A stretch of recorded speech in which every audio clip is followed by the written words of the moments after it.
हर तमन्ना दिल से रुखसत हो गई अब तो आजा अब तो खिलवत आ गई এক আল্লাহর ওলি বলেন মালিক তুমি একটু আমার কলবের দিকে তাকাইয়া দেখো এখন আমার কলবের ভিতরে পীরগিরি নাই মুফতিগিরি নাই মুহাদ্দিসগিরি নাই টাকার গরম নাই বংশের গরম নাই অন্য কোনো দুনিয়ার চিন্তা নাই আমার কলবটা একেবারে খালি এখন তোমার বিরহে বেদনায় আমার দিলটা ছটফট ছটফট করে দয়া মায়া কইরা তুমি একটু আমার কলবের দিকে রহমতের নজরে তাকাও এই জোরে বলো কথা ঠিক না বেঠিক কেমন ব্যথা বাজান আশিক ছাড়া কোনোদিন এই কথা বোঝানো যাবে না আল্লাহ আল্লাহ এক আশিক বলে আমার মালিক ফেরাকে দোস্তা বাসদ নেশা বাসদ আজ দোজক মাআযাল্লাহ কলব গুপ্তার কে দোজক বার নেশা বাসদ এ আমার মালিক তোমার বিরহে বেদনা এত আমার জ্বালা মালিক পুরা জাহান্নামের আগুনের চেয়েও কষ্ট দয়া মায়া করে তুমি একটু আমাকে ধরা দাও আমি সহ্য করতে পারি না এক আল্লাহর ওলি বলেন মালিক তীরে ফের আসে দিল গমজাদা ইতনা চুর হ্যায় अल्लाह अल्लाह अल्लाह खाना जंबूर है रुकता रुकता है के गोया खाना जंबूर है ए আমার মালিক এ আমার মাশুক এ আমার মাওলা তুমি একটু আমার কলবের দিকে তাকাও তোমার বিরহে বেদনায় বেদনায় এমন ভাবে তীরের মতো আঘাত করে আমার কলিজার এখন তো আর আরাম কলিজা নাই আমার কলিজার এখন বল্লার পাশার মতো ঝাঁঝরা ঝাঁঝরা হয়ে গেছে তুমি একটু দয়া মায়া কইরা তোমার কুদরতি হাতের মাধ্যমে আমাকে একটু ঠান্ডা করো আজান এগুলা কিন্তু বুঝবার জিনিস বোঝাবার জিনিস না দুনিয়ার ভিতরে দেখবেন কেউ যদি কারো প্রেমে পড়ে বাজান তার জ্বালা ঘুমের ভেতরেও তাই পড়তে পড়তেও তাই কত লোক এসে দোয়া চায় হুজুর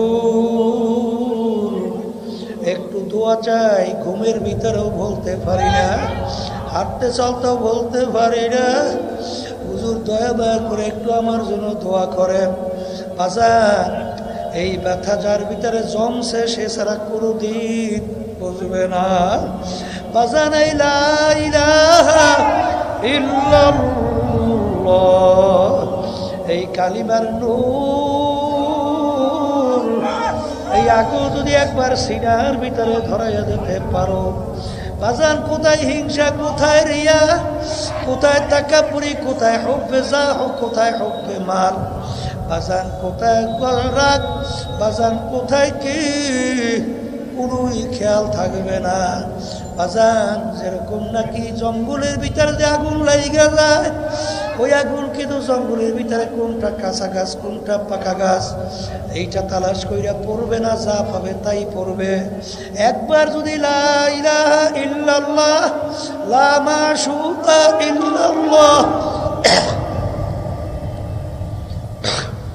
লা মাহবুবা ইল্লাল্লাহ লা মাতলুবা ইল্লাল্লাহ আজান যদি একবারে সিনার ভিতরে আগুন ধরাইতে পারো কোথায় তোমার পীরগিরি কোথায় তোমার মুফতিগিরি কোথায় শাইখুল হাদিসগিরি কোথায় সভাপতিগিরি কোথায় সেক্রেটারিগিরি কোথায় তোমার টাকার গরম কোথায় তোমার ক্ষমতার গরম কোথায় বংশের গরম কোথায় সৌন্দর্যের গরম কিছু নাই নাই নাই নাই আল্লাহ বাদ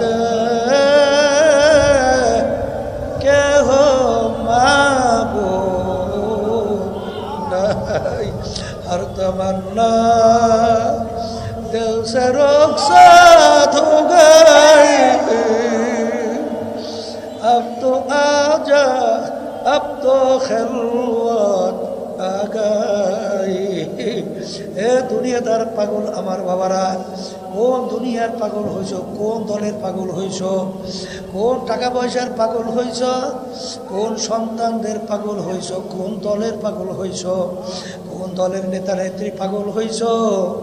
এক কবি বুঝাতে যাইয়া বলছিলেন, মস্তে আশিক মস্তে মাশুক, বাদশাহ মালে মস্ত, পীরে মস্ত জিরে মস্তে, শায়েখ দর আসরারে মস্ত।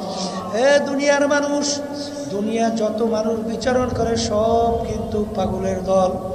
কেউ বা পীর হওয়ার জন্যে পাগল, কেউ বা মুফতি মুহাদ্দিস হওয়ার জন্যে পাগল, কেউ বা ইমাম খতিব হওয়ার জন্যে পাগল, কেউ বা মেম্বার চেয়ারম্যান এমপি মিনিস্টার হওয়ার জন্যে পাগল, কেউ বা সুন্দর গাড়ি বাড়ি করার জন্যে পাগল, কেউ বা সুন্দরী মেয়ে বিবাহ করার জন্যে পাগল, মেয়েরা সুন্দরী ছেলেকে পাওয়ার জন্যে পাগল, বাজান কেউ বা অমুক টমুক সমুক হওয়ার জন্যে পাগল, কেউ বা এমপি হওয়ার জন্যে পাগল।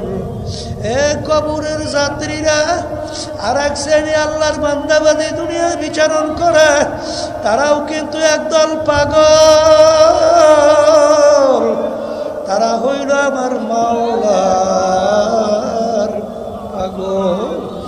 এ দুনিয়াদার পাগল আমার বাবারা, বাদশাহ সেকান্দারের কথা ইতিহাস পড়ো, ফেরাউনের ইতিহাস পড়ো, নমরুদের ইতিহাস পড়ো, সাদ্দাদের ইতিহাস পড়ো, আরো বড়মেয়াদের ইতিহাস পড়ো। বাজান সেকান্দার বাদশাহ তামাম দুনিয়ার রাজত্ব করলো। বাজান তামাম দুনিয়ার রাজত্ব করার পরে ইন্তেকালের আগে ওসিয়াত করলো, আমার মৌতের পরে গোসল করাইয়া, কাপড় পরাইয়া খাটের ভিতরে উঠাইয়া, হাত ধরে একটু বাহিরে রাইখা শহরটাকে ঘুরাই আমাকে তারপর দাফন কইর। তিনি দুনিয়া থেকে বিদায় নেওয়ার পরে খাটের ভিতরে উঠায়, হাত বাহিরে রাইখা শহর ঘুরায়। যারা বোঝে না তারা বলে, দেখছ আজীবন বাদশাহ আমাদের থেকে খাস দেয় এবং ট্যাক্স নিল, এখন মরার পরে কেমন হাত পাইতে আছে, মনে হয় যেন খাস দেয় এবং ট্যাক্স চায়। আলেমরা বলে, বোকারা তোমরা তো বোঝো নাই, বাদশাহ সেকান্দার ইন্তেকালের আগে ওসিয়াত করছিল মৌতের পরে খাটে উঠে হাত বাহিরে রাইখা শহর ঘুরাইয়া দাফন করার জন্যে।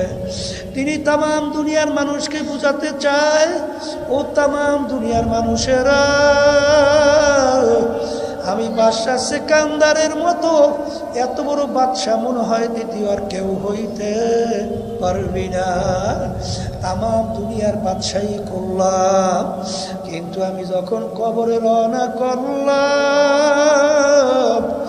একেবারে দুইটা খালি হাত নিয়ে কবরে রওনা করলাম, আর কিছুই নিতে পারলাম না।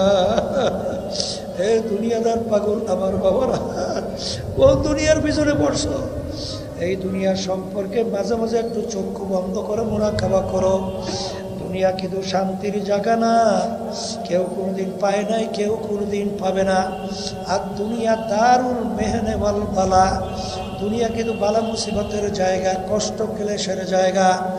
এ দুনিয়াদার পাগল আমার বাবারা, এ পর্দার আড়ালের মা বোনেরা, আর এক শ্রেণীর মানুষ দুনিয়ার ভিতরে বিচরণ করে, তারা কিন্তু আমার মাওলার পাগল। এ দুনিয়াদার পাগল আমার বাবারা, একটু মাঝে মাঝে একটু চক্ষু বন্ধ করো, নিরিবিলে একটু মুরাকাবা করো, তারপরে কবরে রওনা করো। আরে বাংলাদেশের কত বড় বড় নেতারা হাইকোর্টের মাজারের ভিতরে পইরা আছে, যাইয়া দেখো একজন দিনদার আল্লাহওয়ালা মানুষ ওদের কবরের পাশে একটু যায় না, সালামও দেয় না, একটু চক্ষু দিয়ে পানিও ফেলায় না, দোয়াও করে না। ওদিকে যাইয়া দেখো মির্জাগঞ্জ থানা ইয়ারউদ্দিন সাহেব রহমাতুল্লাহ আলাইহি সাধারণ একজন বাহালিগিরি করত, বাজার মুদি দোকানদারি করত, ওখানে কবরের পাশে বাজার নদীর কিনারে কবর ঘুমাইয়া রয়েছে। যত লঞ্চ স্টিমার পাশ দিয়া যায়, লঞ্চ স্টিমার থামাইয়া টবের কইরা সম্মান দেখাইয়া তারপর সামনে যাওয়া লাগে। কি পাইছো? করে তারা ময়ূরও বাদশাহী করে, কিন্তু বাজার কোন সম্পদ কার জন্য রেখা যাও?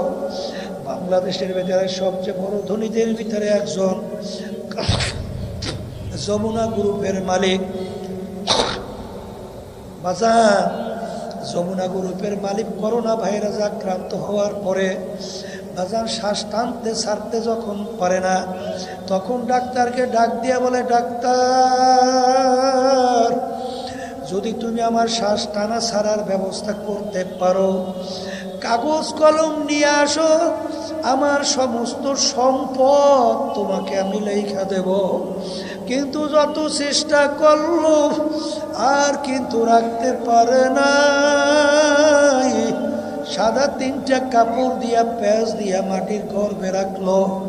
এই যে আমার ভাইদেরকে বলবো, পর্দালে মা বোনদেরকে বলবো, বাজা দলাদলি ছাড়ো।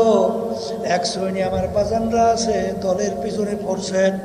আমি কোরআন কারীম থেকে আয়াত শরীফ শুনে রাইখা যাই, মানবেন কে জানি না। ইয়াউমা নাদউ কুল্লা উনাসিন বিইমামিহিম, কিয়ামতের ময়দানে আমার মালিক প্রত্যেকটা মহিলা পুরুষ মানুষদেরকে তার দলের নেতা নেত্রীর সঙ্গে ডাকবে। ডাইকে আমার মালিক বলবেন, তোর দলের নেতা নেত্রী যেদিকে যায় ওদের পিছনে পিছনে সেই দিকে চইলা যা। এক কথায় আমার মালিক বলছেন, তোর নেতা নেত্রী যেখানে জায়গা তোর সেইখানে জায়গা। আমি বলি না, আল্লাহ বলছেন, আমি শুনাইলাম। আল্লাহ রাসূল সাল্লাল্লাহু আলাইহি ওয়াসাল্লাম বলছেন, মান তাশাব্বাহা বিকওমিন ফাহুয়া মিনহুম। দুনিয়ার ভিতরে তুমি যেই দলভুক্ত হইয়া চলবা, যেই দলের নেতা নেত্রীকে নেতা নেত্রী মানবা, কিয়ামতের ময়দানে তুমি ওই দলভুক্ত হইয়া উঠবা। ওই দলের নেতা নেত্রীর সঙ্গে তোমার হাসর হবে। যার সঙ্গে যার মহব্বত তার সঙ্গে তার কিয়ামত। বলেন বলেন, যার সঙ্গে যার মহব্বত তার সঙ্গে তার কিয়ামত। এই যে আমার ভাইদেরকে বলবো, পর্দারে মা বোনদেরকে বলবো, সব সময় ঘটনা মনে রাখো। বাজান ইব্রাহিম আলাইহিস সালামকে নমরুদ যখন আগুনে ফেলাইলো, একটা ব্যাঙ বারবার পানির ভিতরে লাফ দেয়, পানি ঢুক গেলে আগুনের দিকে প্রসাব করে। আগুনের দিকে প্রসাব, পানির ব্যাঙের পরিমাণ অল্প, কাছেও যায় না, এত বিশাল প্রকৃতি আগুন নেবেও না। এরকম বারবার বারবার কেন করো? ব্যাঙ উত্তর দেয়, আল্লাহ এবং তার খলিল ইব্রাহিম দেখো, আমি ব্যাঙ তাদের পক্ষে। এই জন্য হাদিসের ভিতরে আছে, লা তাকতুলু দেবদা, তোমরা ব্যাঙকে মাইরো না। ব্যাঙ ইব্রাহিম আলাইহিস সালাম পানি আগুন নিভাইতে সহযোগিতা করছিল, আর কাকলাস বারবার ফু দেয় কেন? নমরুদ এবং তার দলেরা দেখুক আমি তাদের পক্ষে। এই জন্য এক বাড়িতে মারলে 100 নাকি আমল নামায় জমা হয়। আমার ভাইদেরকে বলবো, পর্দারে মা বোনদেরকে বলবো, আচ্ছা কিয়ামতের ময়দানে আমার মালিক ওসিলা ধইরা ধইরা বন্দাবান্দিকে মাফ করবে। জোরে বলো কথা ঠিক কি না? বাজার কিয়ামতের ময়দানে উঠে যদি বলতে পারি, মালিক আমি তোমার পক্ষের লোক, বাজার যদি বলতে পারো, পক্ষের লোককে পক্ষের লোক কোনোদিন বেকায় দেয়, ফালায়, বিপদে ফালায় ফালায় ফালায়। আমার মালিক বলবে, তুই আমার পক্ষের লোক, আয় আয়, তোর জন্য আমি বেহেশত সাজাইয়া রাখছি, যেখানে একবার জায়গা দিলে আর কোনো দিন বের করা হবে না। এই যে আমার ভাইদেরকে বলবো, পর্দালে মা বোনদেরকে বলবো, কার কখন কোন সময় ডাক আসে তোমারও জানা নাই, আমারও জানা নাই। আমিও আপনাদের জন্য দোয়া করি, আমিও দোয়া চাই, মালিক যেন আমাদেরকে ইমানকে মজবুত কইরা নেক আমল কইরা ইমান নিয়ে কবরে যাওয়ার তৌফিক দান করে। আল্লাহুম্মা আমিন। হে ঘরের মেয়ে লোকের হাত উঠা, গুনার কথা মনে করো, 2 চোখের পানি ফালাও, কান্দো আর মাওলার দরবারে মাপ চাও। যদি কান্না না আসে, মনকে বুঝার এমন, একদিনে ঘরের দরজা দিয়ে নতুন বউ হয়ে উছিলারে মন, কত মেয়ে লোকে শরবত খাওয়াইলো, কত মেয়ে লোকে বাতাস করলো। আবার এমন একটা দিন আসবে, এই ঘরের দরজা দিয়া মরার লাশ হইয়া বের হবা। ছেলে কানবে মা মা করে, মেয়ে কানবে মা মা করে, জবাব তো আর দিবা না। হে আল্লাহ, আপনি একটু এই মাঠের দিকে চাইয়া দেখেন আপনার বান্দারা কিভাবে কান্দে। মালিক, আমাদের ছেলেও মরে নাই, মেয়েও মরে নাই, গুনাহ করে বসি রে, মাফ করে দেন গো মাওলা, মাফ করে দেন। এই আল্লাহর বান্দারা জোর করিয়া কান্দে, জোর করিয়া কান্দে।